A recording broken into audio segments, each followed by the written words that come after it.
Okay, well now, this is a webinar from Brick Court, except of course it's not from Brick Court, it's from the homes of various members of Brick Court around the country.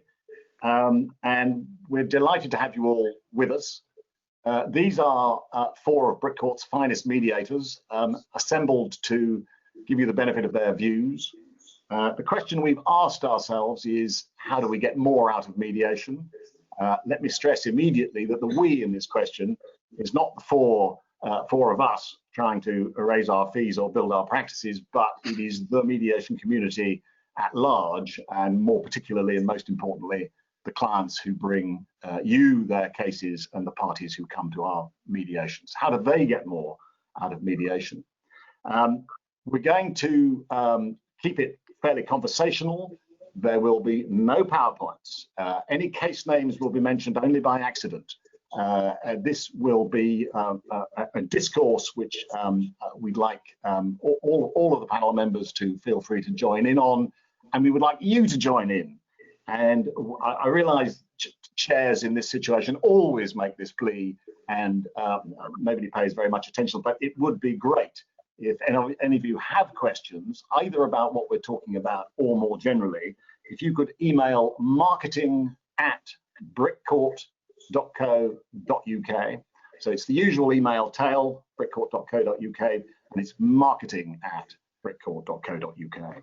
If you could use that, those questions will be fed through to me as chair, and I will then put them to the panel. My name is Bill Wood. I've been at Brick Court for some time, and I've been mediating since 1999, when one of our panel members, Stephen Ruttall, settled my entire autumn term's work, and I had nothing to do but do some mediation training, and that was the start of that story. We have, as well as Stephen, we have Nick Chambers QC with us, formerly mercantile judge in Wales, but now we're absolutely thrilled to have him back in Chambers, mediating and arbitrating. And he is the leading light of an organisation called GEMME, G-E-M-M-E, about which he may say just a very few things in due course when I call upon him. Tony Willis was our first mediation recruit, well, I would think of you, Tony, into Chambers. He's been a dominant figure in English and international mediation and ADR right from the start, and delighted to have him with us. Our newest recruit is Supervisa QC, who is a very, very distinguished international litigator. She's been with Quinn Emanuel most recently, but before that, Essex Court Chambers, and she's joining us as an arbitrator and mediator. She's underway as a mediator now with us, of course, online. And we are thrilled to have her. It's really to Sue that I'm going to turn first, because I think as we look at how we might improve the mediation product, and we attempt some sort of stock take as to where we are in the current predicament, Sue's fresh out of the litigation world, although her litigation clients are finding it very hard to give up her services and keep sending her advocacy briefs, but there we are. We'll manage the transition in due course. But it's really a question for you, Sue, as to how you think we can improve the product we are providing. I have to say, in the build-up to this, we've had various discussions, and Sue began by saying, reminiscing, that she said, Bill, I have to say, none of your mediations you did with me ever settled on the day. I just about could take that. It's Sue's tenacity at work there, of course. Now she's hardened her position to saying, absolutely none of my cases that I mediated were ever settled at all. So I'm a bit cautious about asking you this question, and I've got my libel lawyer on speed dial in case there's any problems. But Sue, to tell us how you see things and how we can deliver a better product. Okay, thank you, Bill. Look, so I did a little bit of canvassing before this webinar of friends of mine in solicitors' firms to find out whether their experience of mediating was sort of similar to mine and what their complaints were, because I didn't think it was, you didn't need to just hear my view. Because in the main, mediations worked quite well for me, although, as you say, Bill, I have to admit that I've never settled a case through your mediation, although I don't know, you never know when cases settle later, whether mediation has helped or not. I mean, some of the feedback I received, I have to say, was pretty concerning, particularly as I've now crossed the Rubicon to the other side as a mediator. But I have to make clear at the beginning, as I go into this, to list the criticisms, that none of them are directed at anybody here on the panel. Some women's solicitors, I have to say, talked about being patronized and cut across and simply not listened to by male mediators. Maybe because I'm bullshit, that hasn't been my personal experience, but I have absolutely no reason to think that that doesn't occur. But turning to the process itself, Bill, and putting to one side those who I spoke to who completely pride themselves on having never settled anything in mediation, and if you're listening on this webinar, you'll know who you are. I think the general complaint, of which I have some sympathy, is that there is a lot of production that goes into a mediation, but often little thinking. And sort of litigators and mediators tend to get into a process which sort of spins the wheel, but doesn't achieve a result. And that drives clients nuts. And it also drives solicitors pretty crazy too. I mean, another complaint, again, which does really resonate with me from my experience, is that too often mediators are just too wet. There's a sort of lack of hard questions given to the parties, a lack of any legal analysis done by the mediators ahead of the mediation. And either they don't want to, or they deliberately don't express a view on the arguments which might ultimately play out at trial, and the risks the parties are taking. So, you know, they start by telling at the beginning of the mediation that they're not going to provide an evaluation, and they stick to that. And that can be incredibly frustrating. I mean, it's bad enough sitting in a room drinking too much coffee and eating your way through terribly bad sandwiches. But if mediators are not robust enough in their conduct, that I think is a real problem. And, you know, if you're representing a defendant, that's fine. You might not want them to be particularly robust. If you're a claimant's lawyer, in my experience, you do actually need a mediator to go tell the other side, you know, some of the problems in their case, and more delicately take aside possibly the other side's solicitor and tell them that perhaps their worldview isn't the correct one. And then just one final sort of criticism that came up, which is somebody said that mediation has in effect displaced or taken away the power of without prejudice correspondence, which is regarded as far cheaper and, you know, a perfectly effective way of dealing with disputes. And that you know, this mediation process is expensive, with mediation statements and days of sitting around, and sometimes people are just going into mediation because the court has said you have to, and they need to tick the box so they don't get punished in costs. So those were the sort of three headline points that have been fed back to me and also resonate with me. And I just sort of wonder, I think Tony or Stephen, you're so experienced in this. Tell me, you know, does that sound right? Can we do anything to change that? Tony. I recognize a lot of what you're saying too. I heard a lot more of that sort of thing a long time ago. I think when there were fewer doing this with much experience. After all, the facilitative model of training does tend to aim mediators in their early days to the just being the post box and just facilitating what the parties want to do.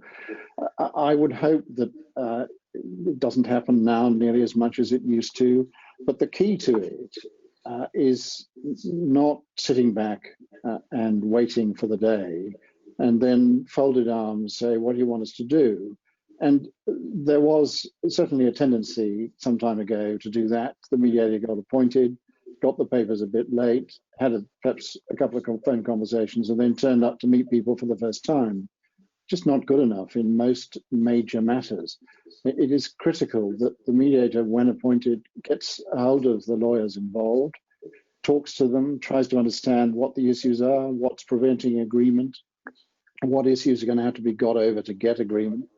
For preference too, and increasingly really necessary to start talking to the principals early on so that you get a sense of who they are. They've introduced themselves to you and you to them.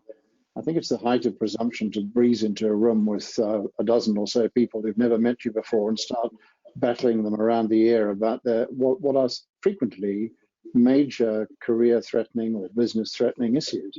So I think the key to resolving all of these things is the preparation. And you will find out early on who are the lawyers and the other, one side or the other, really understands the case, who's running the case. Regularly, it tends to be the more junior team that's running it day by day, and they normally have gold dust information about how the thing is being running, what the attitudes are that's giving rise to problems, as opposed to the lead partner who comes in on the day and does the formal speech. So if that is all done, then it seems to me that it resolves many of these things. As a father of 5 daughters out of 6 children, I have some difficulty getting away with misogyny. But nonetheless, there is a tendency in the city in particular, and one of my 5 daughters who works in the city, and misogyny is alive and well and running around the city. There's no doubt about that at all. It ought not to. And we see it as mediators, as we're seeing the way the city operates. I hope that's of some help to you. So far as displacing without prejudice correspondence, I have a particular beef with people producing endless position papers, sometimes of immense length. They're normally done by junior people in the team. They're then passed up for other people to approve. They're finally fired round. A lot of that is really wasted time and cost. And it's one of the reasons why I like to get into early preparation with people, discourage them from doing that. Feed me the underlying contemporaneous material, give me the pleadings, and then we can have a discussion about what's sensible for them to spend time and money on. Sometimes I much prefer not to have position papers because it just gets in the way and spends an awful lot of time. The same is true with protocol correspondence, which I know the judges insist on us doing it, insist on you doing it, but nonetheless, it does sometimes take an age. I've been in cases where some people have spent 2 years on protocol correspondence at a cost of hundreds and hundreds of thousands of pounds or dollars, and it has not assisted the process. It just is another round of pleading. So I try and discourage people from that. So I don't think mediation is displacing anything. The earlier one gets into a rational discussion with the parties and about the issues, the better, I would have thought. Tony, I mean, I've had experience of getting boxes and boxes of papers for a one-day mediation, and then finding that there's an expectation that I'm going to express a view about the causes of delay in a four-year nuclear plant installation contract. I mean, it's just insanity. I mean, it's people expecting just the wrong exercise. But having said that, I absolutely understand where Sue's coming from. The late, great David Shapiro, I said to him, what do you do if somebody's got a strong case? And you know, you don't have an immediate answer. What do you do if somebody says, Bill, I hear what you say, but I've got a cellar full of documents back at the firm which say the contrary? David Shapiro said, I'd say go and get them. I'd say I want to see them. I want to read them. You show it. You show me. You show me. And he was properly evaluative and got well stuck in. I mean, I assume they were prepared to pay his hourly rate because he was a busy man. Stephen, what do you do if somebody's got a strong case? I had a case the other day where underwriters seemed to me to have an incredibly strong avoidance case, and yet we're offering a reasonable amount of money on the claim. Where do you put your energies in that situation? How do you deal with somebody with a strong claim? Well, my first thought is that the word strong case often fill me with a degree of caution, having had far too many of my own very strong cases at the bar disintegrate in front of my eyes. In fact, I think I had one against Bill, when you were being led by Rob Webb on one occasion. So the notion of strong case presupposes, one, that the parties are right about it.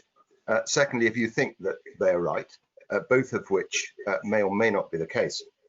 But what you do get, and I think just sort of slightly changing the question you put to me, what you do get very, very often are parties who genuinely believe that they have a very, very strong case. And one of the most startling things for me, shifting from being at the bar to being a mediator, is what I call the sort of the schizophrenia of mediation, where you go from room to room, hearing passionately held, diametrically opposed viewpoints. At the bar, one tends to assume that if someone disagrees, they're wrong, because you're right, and they need to be shown the error of their ways. And if they are holding a viewpoint, it must be because they know they're wrong, and they're just doing it for tactical reasons. As a mediator, you realize that's not the case. So you are getting to the position where people see things through different lenses, from different perspectives. So what you do I think it's often difficult, but I think the job is to ensure that each of the parties have properly assessed the risks of proceeding to trial without accepting the best offer that can be tabled. About 4 or 5 years ago, this was put into fairly sharp focus for me. Lord Hoffman had retired from the Supreme Court, I think as President of the Supreme Court. He drew the short straw. He wanted to see a mediation. Tony, I think, was in New York. Bill, you were in Hong Kong. There was no one else there. Nick hadn't arrived, so he ended up with me. So he asked me sort of what happened. I said, there's only one thing, Lenny, that is really important. You don't give judgment in the open meeting. He says, that's fine. I won't give judgment in the open meeting. And he behaved himself brilliantly over the course of the mediation. But I asked him at the end of the process, what was it about it that most struck him? And he said this. He said, I was really surprised at how much advocacy was involved. And he said, you spent all your time trying to persuade each party to move away from a cherished viewpoint towards the other side. And then he observed, you played Hamlet in the morning, Macbeth in the afternoon. And when the going got really tough, you were Richard III in the evening. And it sort of made the point that as mediators, we are there to move or to encourage people to move away from cherished viewpoints, whether the case be really strong, whether they believe it to be really strong, to see if they can engage more efficiently with each other. Very good. I think King Lear on the Heath scene conjures up a few of my recent performances when things get really tough. Sue, just further thoughts from you. I mean, clearly the whole Zoom COVID-19 phase that we've gone into, just as you arrive in our midst, is causing quite a lot of soul searching about what we do and how we might do it in future, and what matters about what we do, what we need to preserve, and what we can do without. Is that something that's given you pause for thought? What are your thoughts on Zoom and any other aspects of the current situation? Well, certainly pause for thought, because since I've arrived at Brick Court, I've only been mediating on Zoom, and in fact, I've been doing days of general meetings on other matters on Zoom. I mean, apart from it's completely exhausting. But I actually think it's probably quite a useful way of shaking up the process of mediation. I mean, I think that, it allows you to have sequential discussions, perhaps over the course of a few days, to allow the parties to do their usual huff and puff before you put them in a room together. And so that's quite a good way of, saving costs for the parties, because they don't have to sit and listen to that huffing and puffing, that initial huffing and puffing. And then you put them in the room together, and that can be quite, that's in sort of normal plenary session. And then it's quite nice to be able to move from room to room talking to them. And you can take people out from their little groups and put them together. And I found that, very helpful and very useful. I mean, my complete nightmare is putting the wrong people in the wrong rooms together, or pressing the leave meeting button and then losing everybody. And I have to say I've done that a couple of times, or had people waiting in the waiting room for some time to get in.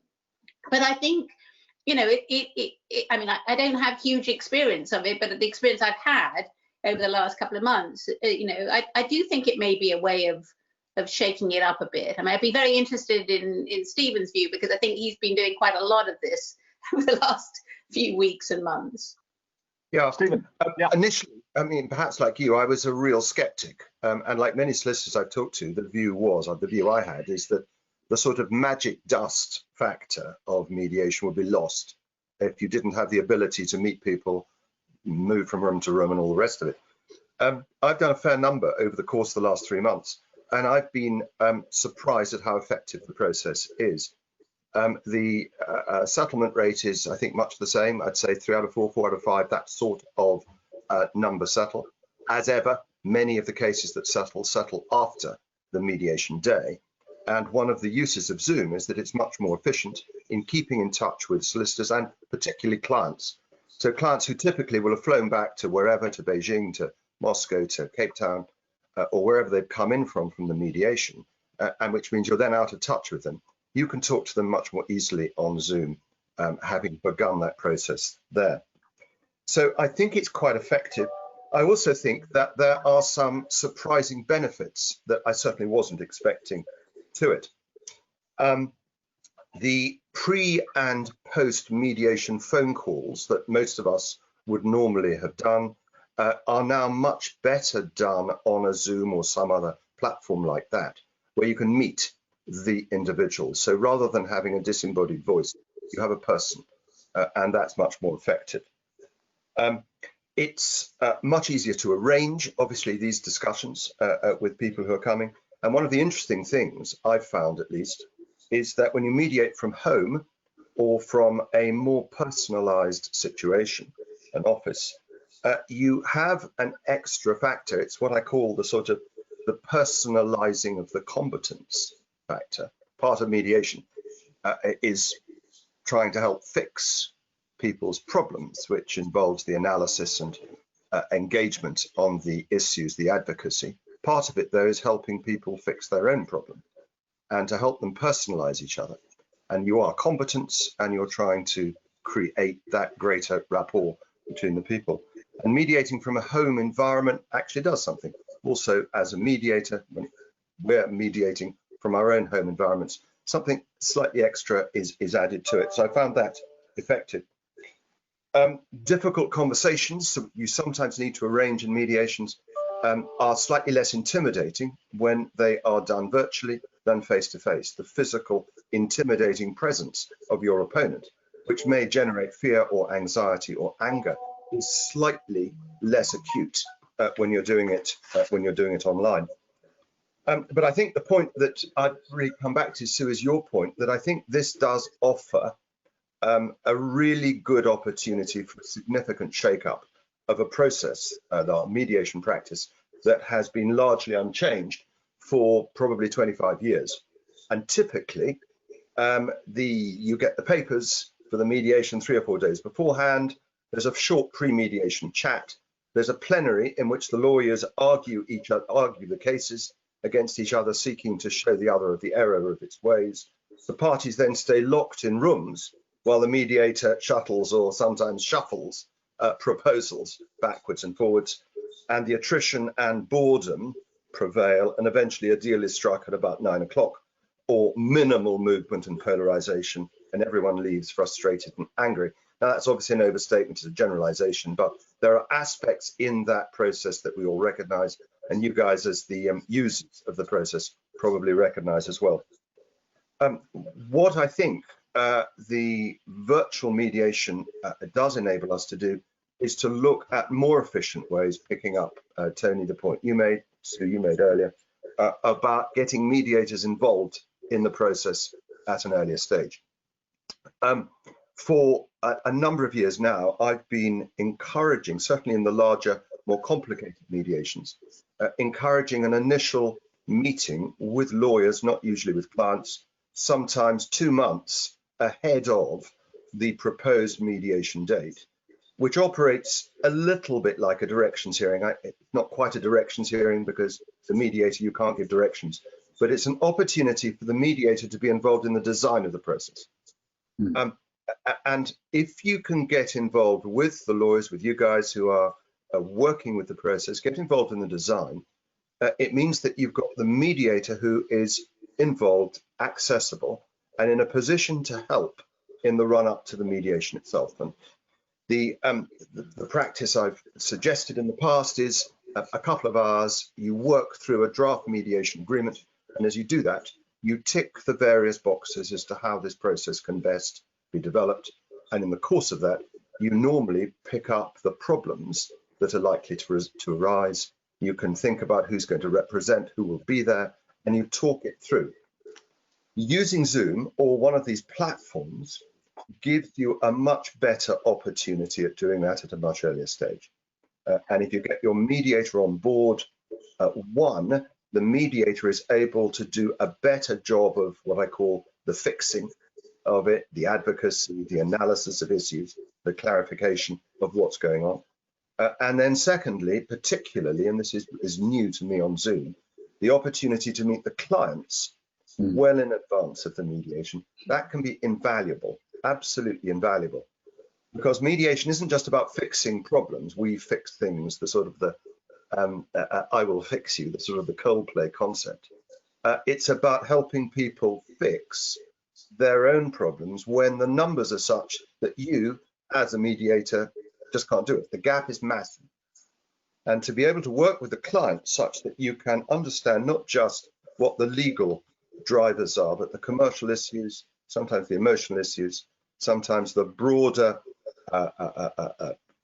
context from which they're coming and in which they're operating. If you can begin to work with them at an early stage, that can be incredibly helpful. Stephen, just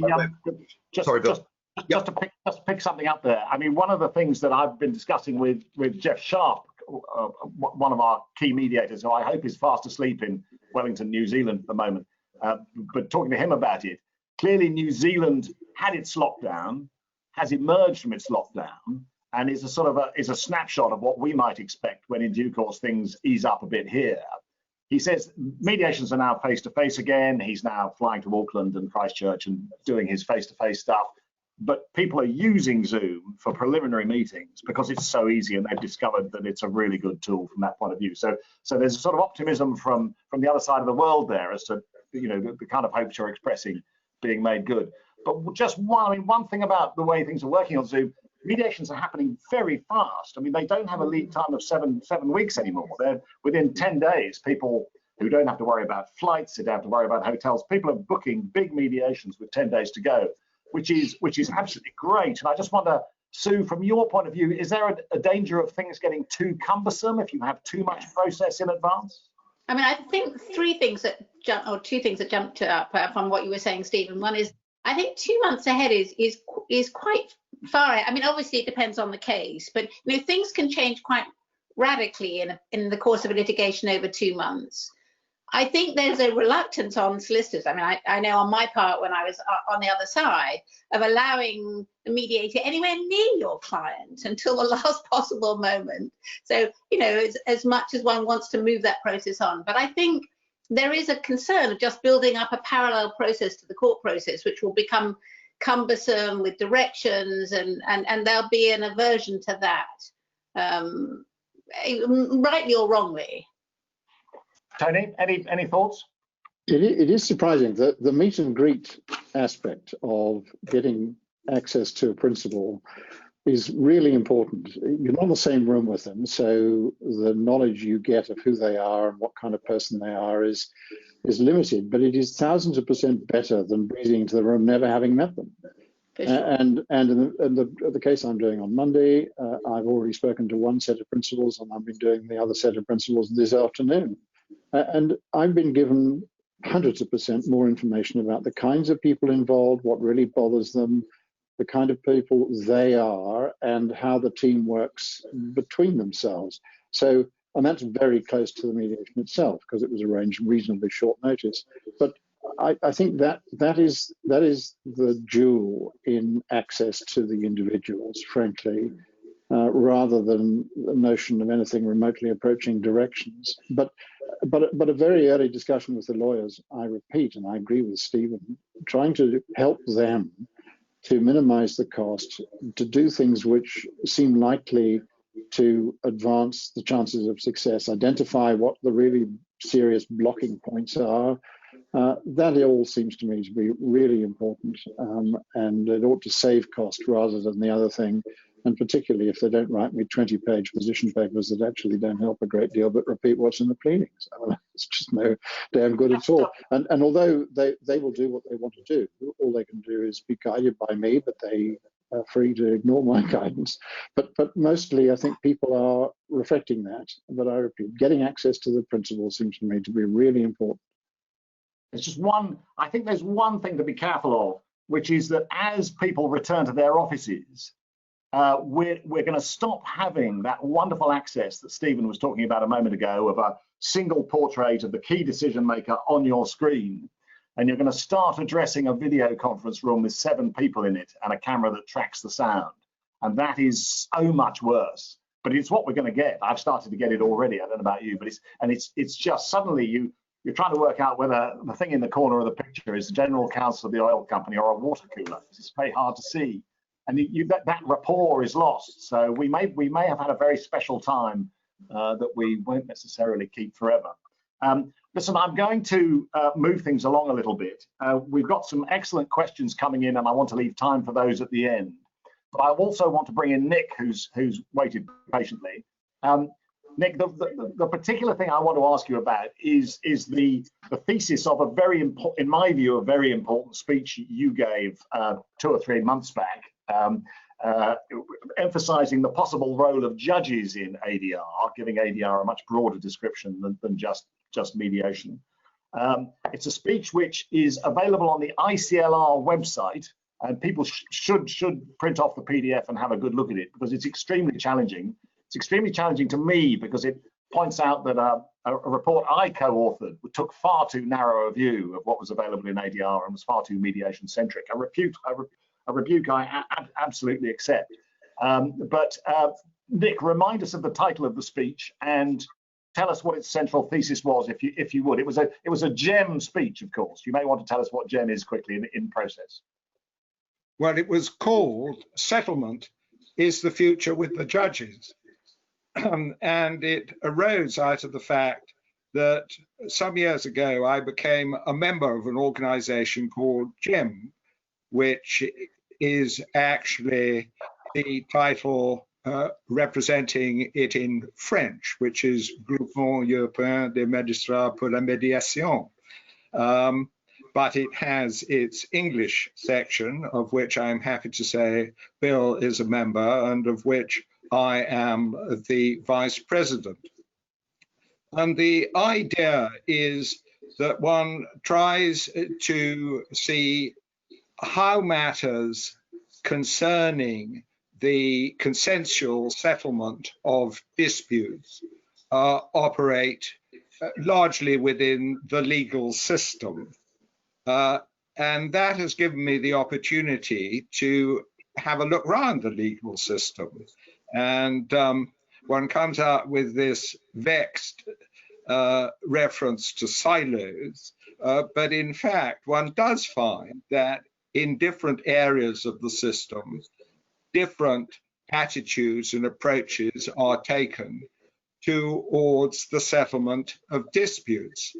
And the talk was to show that not just by way of an aspirational approach, but by actually looking at facts and nuts and bolts, how if one looks across the legal system, one finds that in certain areas there has been an intensive involvement of judges in procuring the settlement of cases.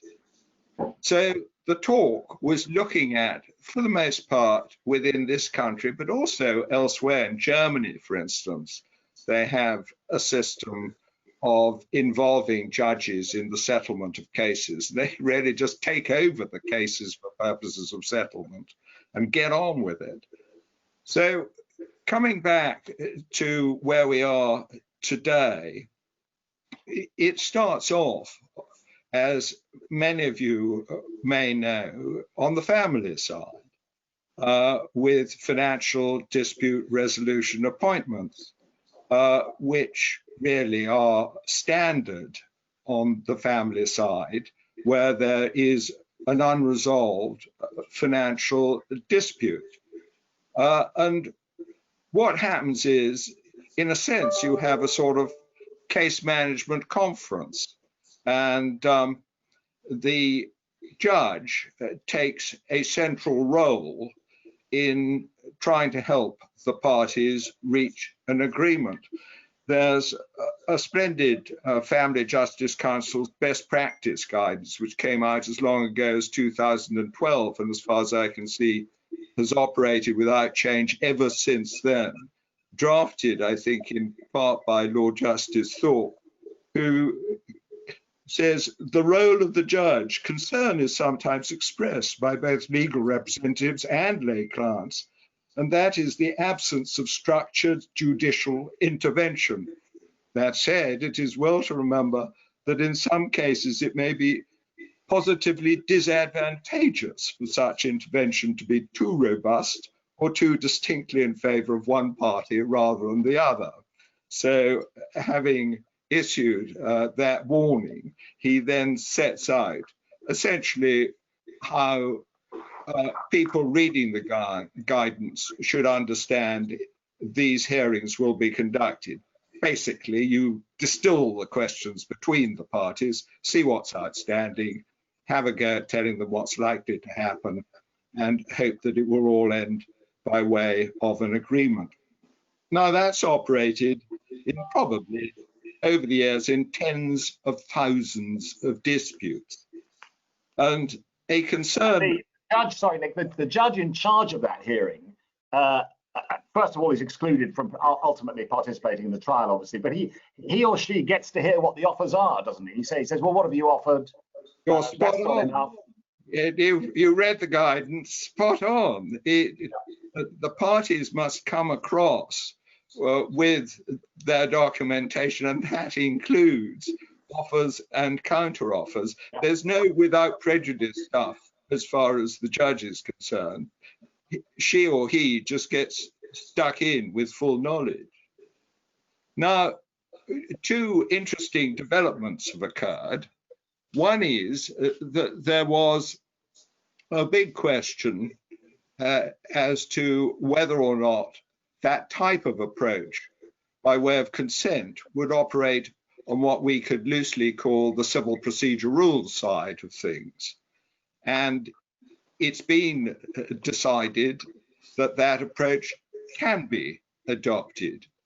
But also more recently, it's been decided that a court can actually order a hearing of that sort. A nice way of finding out about things is to have a look at the Chancery Guide. It doesn't deal with the ability to order a hearing of that sort, but it does say what a hearing of that sort will involve once you're into the Chancery side. And frankly, once you're into the Chancery side, you're into the whole civil procedure side. There's absolutely no reason why that approach shouldn't be adopted in ordinary business cases, commercial cases, and so on. Despite what I said earlier, you can say the name of the case.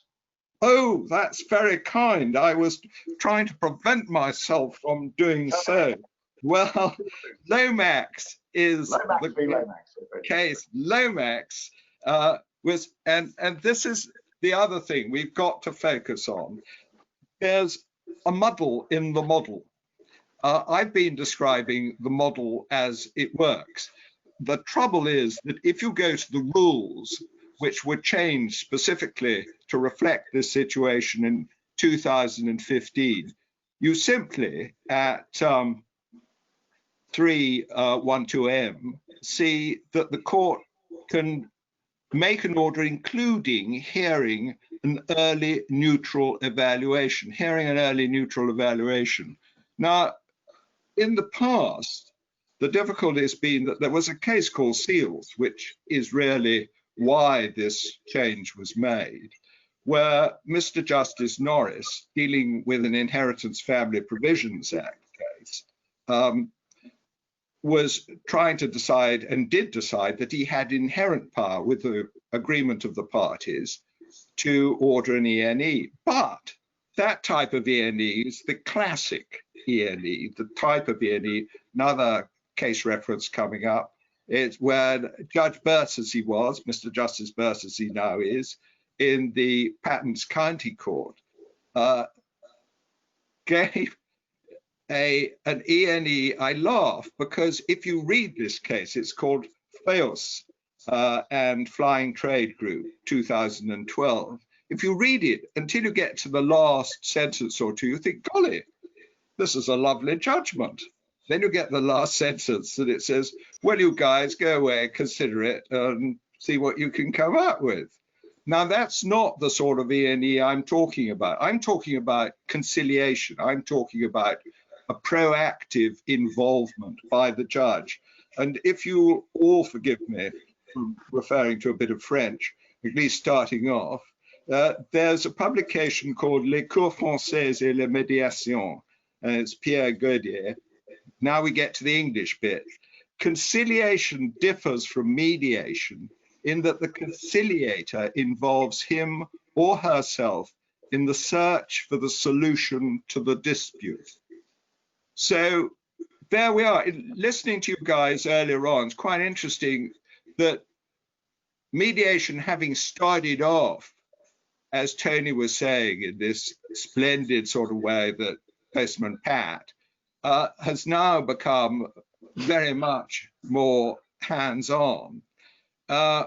And therefore, there is something of coincidence of approach, perhaps, at least later on in the day in the mediation, between what we find much earlier on in the way of an FDR appointment. And it's interesting, and thank you, Bill, for this, that at Birmingham, it now appears that the standard directions, look at paragraph 13, of the business and properties courts, and that covers just about everything you can think of.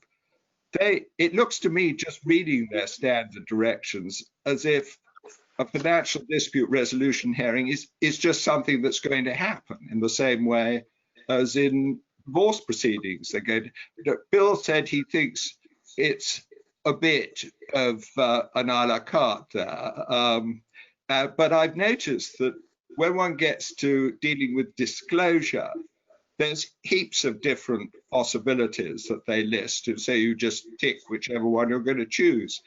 But as far as FDR appointments or hearings are concerned, they just come up on the order for directions as and as is.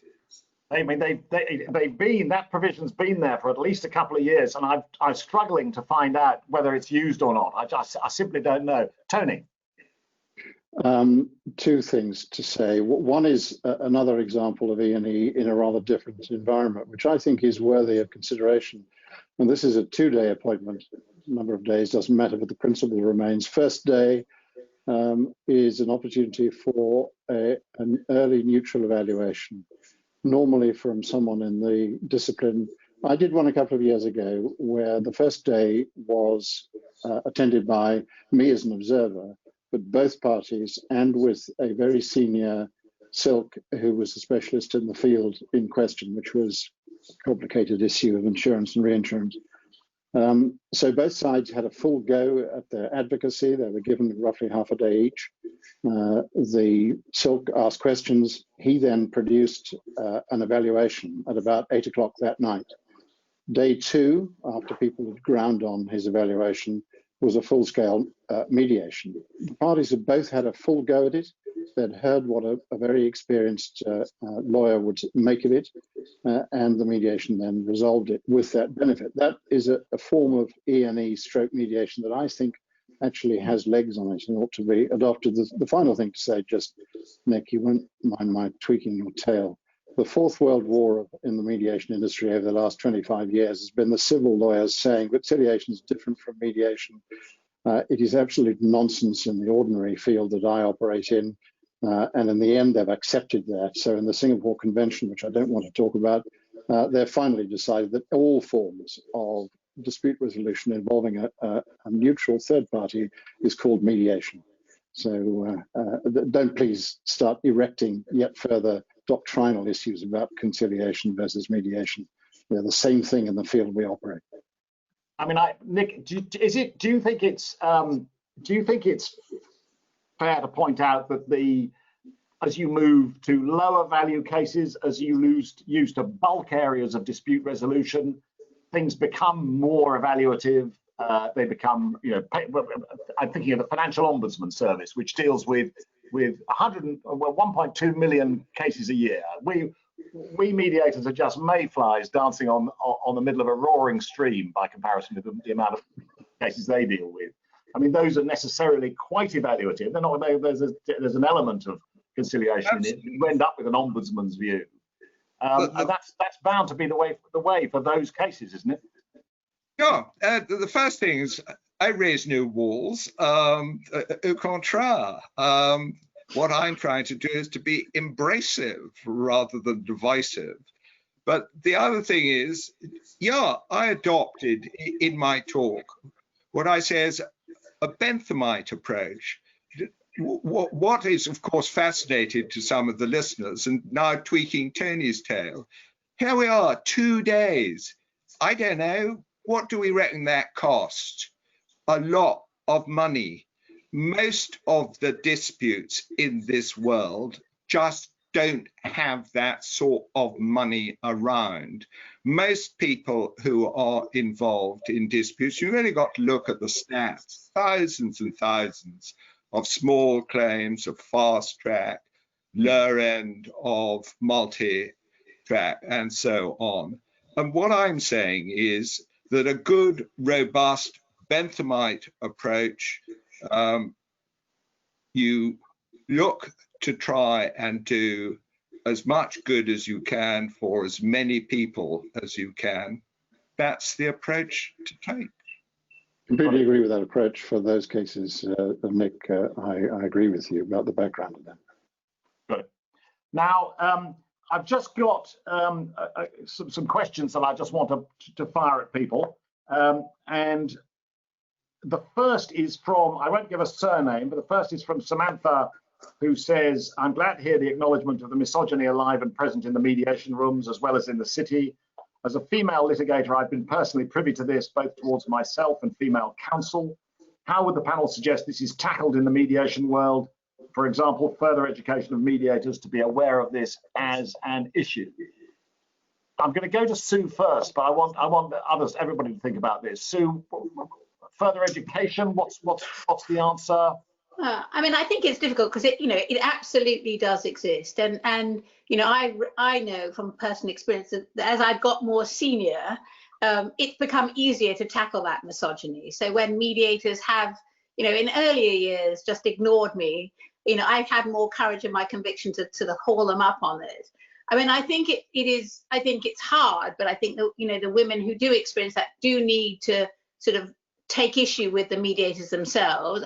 I think, in present company excluded, who I'm sure are completely, understanding about these things, mediators need to know it's just not acceptable. I don't know whether it's a formal education. And I think that, and there are sort of senior partners in law firms I've experienced who, who've allowed senior women associates and have women counsel running the cases, and then they come in on the day and they take over, and they need to sort of let those women take a bigger role. I think having more women, running mediations, she says, plugging herself, I think that's a good move. And there are plenty of really good women mediators out there who won't let that happen. The syndrome of the senior male partner who comes into the mediation knowing about 20% of what the assistant knows is quite a common one. I think we've probably all seen that. These are such, I mean, I suppose we all think it's somebody else's problem, not ours. We're not. There's a sort of English convention that none of us actually have any culture. We're just normal, and there's no discernible bias in anything we do. I think we're all victims of that. Stephen, any thoughts about these questions? Well, I mean, it's the question is quite close to home. A mediation I did a couple of days ago, I found myself falling into precisely the same problem. I assumed, without thinking, that the partner would be making the conversation with his counterparty, to be told by the extremely able lady assistant solicitor that it was her case. And I had to say, I'm sorry. Now, that wasn't conscious on my part, it was innate. And it's an aspect to some extent of how, as mediators, we have to continue to seek not to prejudge. And it can be on those sort of grounds. It can also be individuals. Who are the people who we need to be listening to? They may not always be the people who are overtly pushing themselves forward, but it is this consistent or continuous need. I think humility, the way I touched on it earlier, is incredibly important. Yeah. And the whole notion of being robust and all the rest of it can bring this sort of arrogant, bombastic element into the process. We probably get on better. More cases probably move to conclusions if we mediators are humbler and less aware of our own abilities and listen more to what's happening.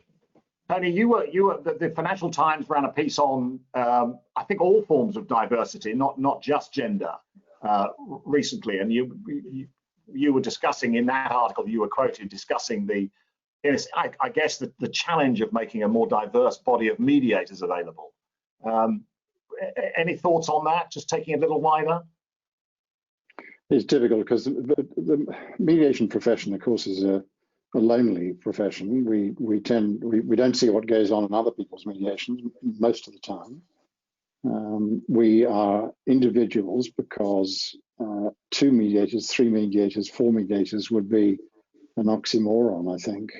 So when the lady journalist who asked me these questions challenged me saying, what are you going to do about employing more female mediators? I had to explain, I don't employ anybody, male, female, green, Martian or Venusian. I just don't. And it's not the way it works. So I tried to, I put her on to Jane Andaratha, who may be on the call today, to give her the proper sense of what goes on. And I think the interview was frustrating because there was not a lot I could say to her. Like a lot of these issues, it's the history that drags along behind us. The fact is that business has been misogynistic forever. It's gradually winding its way out of that particular swamp, but it's taking time. And we just have to be conscious of that and try and make certain we are not in the swamp, but are well above it and understand it. And indeed that people see that we understand it. That seems to me to be about the only thing that we individually as mediators can do. I mean, Sue, I think there are more signs of progress really in arbitration, because organizations like the ICC, and I'm sure the others as well, can have effectively a program of making sure that they've got a diverse offering. The rather more atomized world of mediators, where it's a choice of a single name largely by members of a legal profession, which is pretty patriarchal, is I think going to be a bigger challenge. Is that probably fair? Yes, I think that's right. I mean, there are more and more women making partnership in city firms, and all firms, and I think that is going to change the dynamic, because they will appoint more women mediators, and you'll get a different. But certainly, yes, I'm seeing it in sitting as an arbitrator too. I mean, you're seeing many more women being appointed, and there are some really fabulous women out there arbitrating and mediating, I have to say. So that, one should just go look. There are indeed. Well, now we're getting into the closing stages now, and delighted to see that our audience has remained intact. We haven't finished too many of them off. It's very, very good to see they're all still with us. So the last thing I'm going to ask the 4 panelists is just really either reflecting on something that we've been discussing or something entirely new, what it is they would like to see developing, changing, improving in mediation or ADR more generally as we go forward now. Let me start with Nick. What I would like to see is something that I've touched on already. I would like to see models developed which were appreciative of the fact that there's a very large area where people simply cannot afford to employ people, retain people to help them settle their disputes, and that without in any way detracting from models such as those that we've discussed today, there ought to be an exercise of imagination looking beyond those models to try to help people whose difficulties are every bit as real, indeed in their personal lives even more real, and who have a great need of assistance, which they're simply not getting at the moment. And every bit as complicated. Yes. Complicated, yeah. Tony, same question to you. The English vice is not what you thought it was. It's complexity. And you look at the white book, it's now about 4,000 pages. Every reform, and with honest and honorable exceptions like Harry Wolff, who did great things, but it's become more and more complex.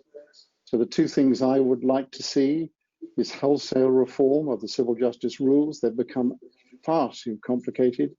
every time the reform takes place, it increases the complexity and increases the cost.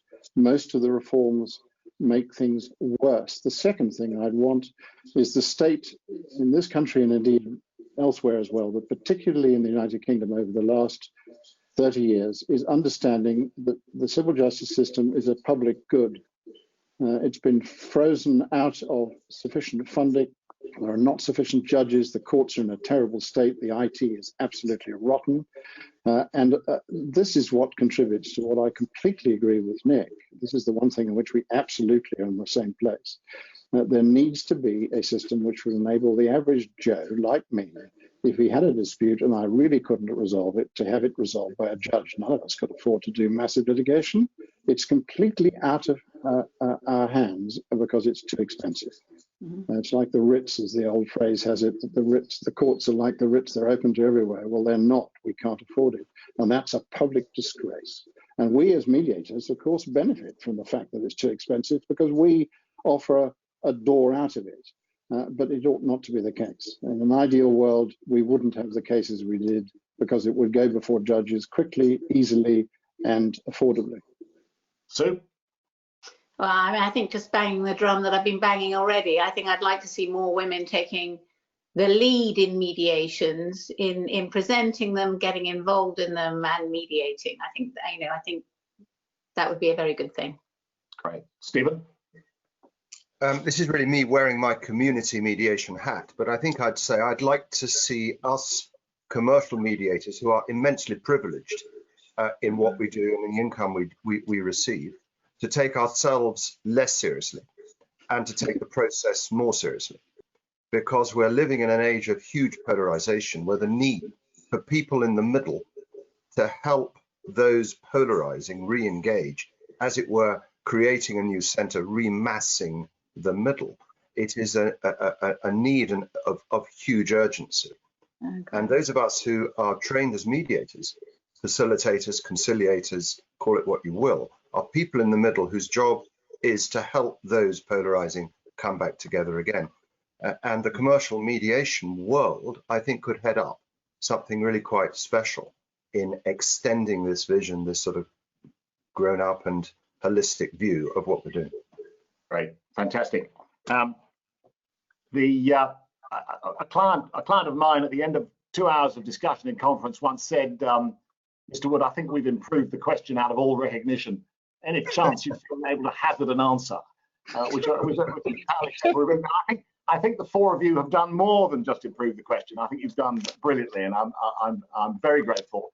There's nobody I'd rather spend my birthday with than you four. Happy birthday. I may well have a glass of wine now. This is all done. That's been really good to see everybody, and I'm very grateful for the questions. Not all of them have I put to the panel, but that's mainly because I think we've covered those questions. So if anybody is deeply aggrieved, email me again, and we'll try and pick it up offline. But otherwise, thank you all very much. I don't know what I do, but somewhere in the background, our IT department, I think, will switch off the transmission in just a moment. But thank you all. Well, you might mention it's being recorded and available. Thank you, everybody. Well done, Bill. Right. Thanks. Happy birthday. Happy birthday, Bill.